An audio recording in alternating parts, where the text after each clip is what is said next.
በታሪክ አጋጣሚ አማራ በዚህች ሀገር ግንባታ ሂደት ውስጥ ሰፊ ድርሻ አለው። ይህ ሰፊ ድርሻ ያለው ህዝባችን በተለያዩ ያስተዳደር ክልሎች ይገኛል።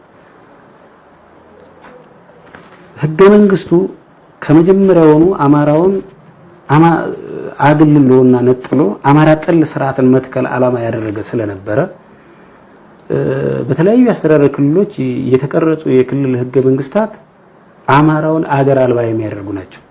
ላብነት ብንወስድ የኦሮሚያን ህገ መንግስት ብንወስድ የኦሮሚያ ሉዓላዊ ስልጣን ባለቤት የኦሮሞ ህዝብ ነው ይላል።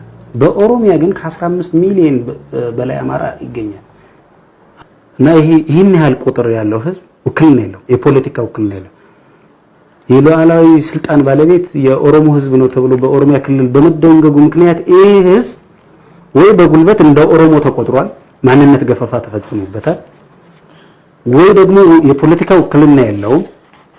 ይሄው ህዝብ ነው መጤ እየተባለ የሚሳደደው። በነገራችን ላይ መጤ እየተባለ የሚፈናቀለው በራሱ ሀገር ውስጥ ይሄ በጣም ስህተት ነው፣ ወንጀልም ነው፣ የዘር ጥቃትም ነው እና ውክልና እንፈልጋለን። የነዚህ ወገኖቻችን በአፍ መፍቻ ቋንቋቸው እንዲማሩ፣ ልጆቻቸውን እንዲያስተምሩ፣ እንዲዳኙ፣ በመረጡት የሙያ መስክ ተሰማርተው ኑሯቸውን እንዲገፉ እንፈልጋለን። የራሳቸው አስተዳደር እንዲኖራቸው እንፈልጋለን። ልክ ኦሮምኛ ተናጋሪ አማራዎች ከሚሴ ላይ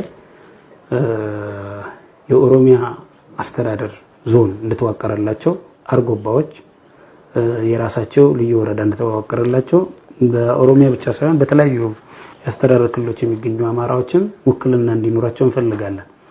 ይሄ ህገ መንግስታዊ መብት በነገራችን ላይ በቋንቋ መናገር መብት ነው፣ ሰብአዊ መብት ነው። ኢትዮጵያ በዓለም አቀፍ የሰብአዊ መብት ኮንቬንሽን ፈራሚ ሀገር ነች።